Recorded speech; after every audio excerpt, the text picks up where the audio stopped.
हमने पार्लिमानी जमहूरियत के नाम पे चेचक ज़दा जमहूरियत पाकिस्तानियों को दी। कायदे आज़म ने रास्तबाजी का असूल अपनाया था। वो अपने मुखालफीन के भी कद नहीं तराशते थे, मगर हमने अपने मुखालफीन की बेइज्जती करना, उनकी तजलील करना अपना शार बनाया। कायदे आज़म ने फौजी अफसरों को तलकीन की थी कि वो अपने अहद पर कायम रहे, लेकिन उनके बाद 4 मार्शल लॉ लगे। खुले मार्शल लॉ भी लगे, नकाब पोश मार्शल लॉ भी लगे। उन मार्शल लॉ ने कायदे आज़म के पाकिस्तान की बुनियादें हिला दी, लेकिन कोई माजरत नहीं की गई, कोई नदामत कभी उसका ऐलान नहीं किया गया। कायदे आज़म समझते थे कि सिविल सर्वेंट्स को गैर जानिबदार होना चाहिए। इसकी लातादाद मिसालें और वाक़यात मौजूद हैं। यहाँ ऐसे सिविल सर्वेंट्स भी आए जिन्होंने वक्त के हुक्मरान को सजदा किया और कौमी मुफादात पे बड़े बड़े कॉम्प्रोमाइज़ किए और पाकिस्तान को इस हाल पर पहुँचा दिया। कायदे आज़म ये समझते थे कि वफादारियाँ, सियासी वफादारियाँ बदलनी नहीं चाहिए, और कायदे आज़म की जमात में उनकी मजलिस आमला को रीढ़ की हड्डी की हैसियत थी। हमने अपनी जमातों की मजलिस आमलाओं को खिलौना बना दिया, और हमने कभी इस बात की अहमियत महसूस नहीं की कि सियासी जमातों के अंदर भी जमहूरियत होनी चाहिए और तवाना आवाज़ें होनी चाहिए। इनकी हमने ज़रूरत महसूस नहीं की, और यही वजह है कि सियासी जमातें सही मौक़िफ़ रखने के बावजूद मार्शल लॉ का सामना और मुकाबला नहीं कर पाती, और जब जिसका दिल चाहता है, जिसको चाहता है, उचक के ले जाता है, और कोई उसके पीछे जाने वाला नहीं होता। 56 का आईन बना और एक गासिब अयूब खान ने उस मार्शल लॉ के परखचे उड़ा दिए और पाकिस्तान को तोड़ने की बुनियाद रख दी। फिर पाकिस्तान की उस वक्त की सिविल और मिलिट्री ब्यूरोक्रेसी ने और उस वक्त उन जागीरदारों ने जो यूनियनिस्ट पार्टी छोड़ के पाकिस्तान बनता देख के मुस्लिम लीग में शामिल हो गए थे, उन्होंने और फिर उनके बाद उनकी औलादों ने पाकिस्तान में सियासत को तमस्खर बना दिया। बंगालियों की तजलील की गई, उनका हक हुक्मरानी नहीं माना गया। इस बात को आप कितनी देर छुपाएंगे कि बंगाल में मुजीबुर रहमान की पार्टी मेजॉरिटी ले गई थी, यहां पीपल्स पार्टी ने मेजॉरिटी ली थी, मगर पाकिस्तान की हुक्मरानी भुट्टो साहब को नहीं, मुजीबुर रहमान को मिलनी चाहिए थी। मगर याह्या खान के गठजोड़ और भुट्टो मरहूम के गठजोड़ ने माजरत के साथ पाकिस्तान को आखिरी हमारी इत्तेहाद के ताबूत में आखिरी कील ठोंकी।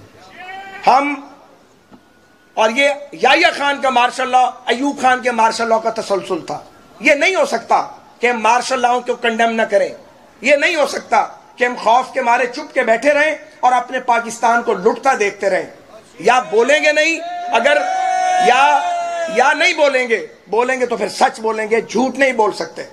और सच ये है कि कायदे आज़म के पाकिस्तान को एक रियासत की शक्ल नहीं दी गई है।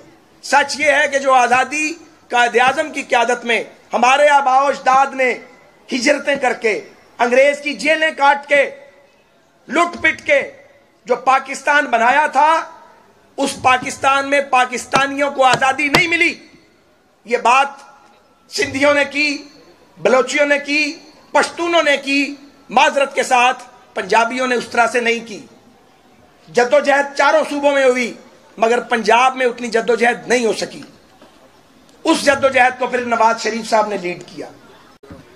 लेकिन नवाज शरीफ साहब के बारे में मैं कहूंगा, और अपनी पार्टी के बारे में मुझे कुछ बात नहीं है कहने में कि पासबा मिल गए काबे को सनम खाने से, और फिर ऐसे पासबा मिले, ऐसा परचम उठाया जमहूरियत का कि हमले पर हमला होता है, यलगार पर यलगार होती है, वो मर्द मुजाहिद उस परचम को न डगमगाने देता है न गिरने देता। मुझे अफसोस से कहना पड़ता है, इस मुल्क में हर वजीर आजम की तजलील की गई है, हर वजीर आजम पर इल्जाम लगाया गया है।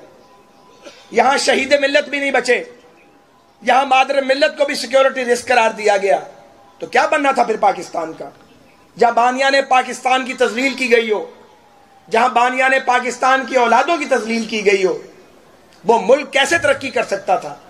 फिर भी ये अल्लाह का करम है कि पाकिस्तान आज माजी से बहुत बेहतर है, ताकतवर है, लेकिन अंदरूनी दरारें बहुत हैं, अंदरूनी खतरात बहुत हैं, अंदरूनी तलखियां बहुत हैं। एक न्यूक्लियर पावर जिसके पास अपना बजट बनाने के पैसे ना हो, जो उधार और कर्ज पे चल रही हो, जहां मजहबी मुनाफरत इतनी बढ़ गई हो और शिद्दत पसंदी इतनी हो गई हो कि सियालकोट जैसा वाकया हो जाए, और वो श्रीलंकन कौम जिसके हम मकरूज हैं, कभी आंखों के एहतियात की शक्ल में, कभी डेंगी की शक्ल में, कभी भारत के मुकाबले में पाकिस्तान की स्ट्रेटेजिक सपोर्ट की बुनियाद पे हम भूल जाएं। क्रिकेट में भी उन्होंने हमारी मदद की, और उस श्रीलंकन के साथ हमने क्या किया, पूरी कौम के सर शर्म से झुक गए। तो ये फिर जत्थों की सरपरस्ती की गई कायद आजम के पाकिस्तान में। तो सियासी जमातों को हम क्या पैगाम दे रहे हैं कि जत्थे बनाएं, पॉलिटिकल स्ट्रगल ना करें, असेंबलियों की तरफ ना देखें। मुझ जैसे लोग तो अब ये सोचते हैं कि यार असेंबली का इलेक्शन लड़के क्या करना है, वहां जाना है, अगर वजीर बनोगे, किसी अदारे को, मरे हुए अदारे को खड़ा करोगे, 5 साल बाद एक जोकर आएगा और वो 6 माह में आपकी मेहनत को बर्बाद करेगा, और उसके बाद वो सारी मेहनत तलपट कर दी जाएगी और आप जेल चले जाएंगे। तो फिर जत्थे ही अच्छे हैं शायद। 10,000 का जत्था आता है, दारुल हुकूमत को हिला देता है। 10,000 का जत्था जाता है और वो कैपिटल को वहां पे लर्जा तारी कर देता है, कभी कोई पैटर्नाइज करता है, कभी कोई पैटर्नाइज करता है। तो क्या ये रियासत चलाने के तरीके हैं? क्या ये एक न्यूक्लियर मुल्क को महफूज करने के तरीके हैं? दुनिया की ताकतें जो है वो आपके न्यूक्लियर प्रोग्राम पे अपनी बुरी नजरें जमाए बैठी हैं। आप ताकतवर तरीन हमसायों के बीच में हैं और आप आपस में लड़ रहे हैं, दस्तों गिरेबान हो रहे हैं, एक दूसरे की बेइज्जती कर रहे हैं। ताकत के तकाज का जो एक घिनौना खेल है वो खत्म होने में नहीं आता। सियासी हरीफ हैं तो एक दूसरे को पिछाड़ने में लगे रहते हैं। रियासती अदारे हैं तो वो चाहते हैं सारी ताकत उनके हाथ में हो। अदालती निजाम है तो वो आजाद अदालती निजाम नहीं है, और हमें यह कहने का हक है। हम अपनी जानों पे खेल के इसी मॉडल टाउन से निकले थे अदलिया की आजादी के लिए, और कौन निकला था वुकला के साथ? नवाज शरीफ अगर साथ हिस्सा ना डालते, अगर PMLN बाहर ना निकलती, तो वो तहरीक कैसे कामयाब होती?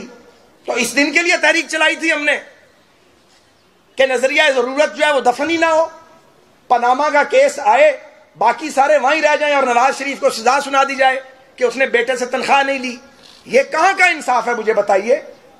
इस मुल्क में इंसाफ नहीं किया गया, और जब आप इंसाफ नहीं करते तो आप रियासतों के लिए खतरात पैदा करते हैं। आप तो अपनी इनिंग खेल के चले जाते हैं घर में, आप मुल्क के लिए आप टाइम बॉम्ब लगा के जाते हैं, बारूद लगा देते हैं, आप बारूदी सुरंगें आपने लगाई हुई हैं, और किसने ये काम नहीं किया?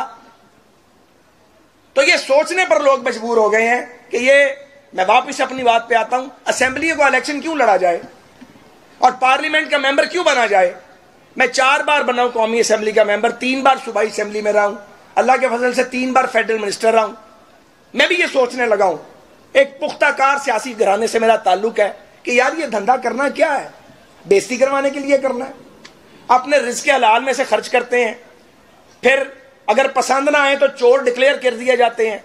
फिर कोई सुप्रीम कोर्ट का जज आएगा, मकबूल बाकिर साहब जैसा, वो कानून की किताब देखेगा, 16 महीने बाद आपको काल कोठरी से निकाल दिया जाएगा, वरना आप पड़े हुए हैं।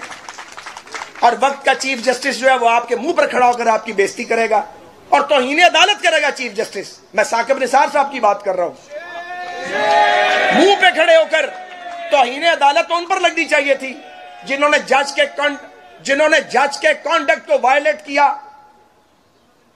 मुझे तो जहां मिलते हैं मैं फिर भी उनका एहतराम करता हूं, उनकी भी मेहरबानी है।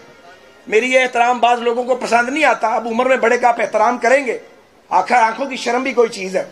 लेकिन आपने किया क्या पाकिस्तान के साथ? नवाज शरीफ के बुग़्ज़ में इस रियासत की चूल्हे हिला दी इन लोगों ने, जिन्होंने 14 में, हम 13 में हुकूमत में आए, 14 में हमारी वापसी का बंदोबस्त हो गया। हम अंदर बैठ के टीवी पे गालियां सुना करते थे, सारे इकट्ठे बैठ के। बाहर चंद हजार लोगों का जत्था था, वो जत्था हमें निकालना चाहता था और निकाल के उसका एजेंडा कोई और था। यही सच है और क्या सच है मुझे बताइए।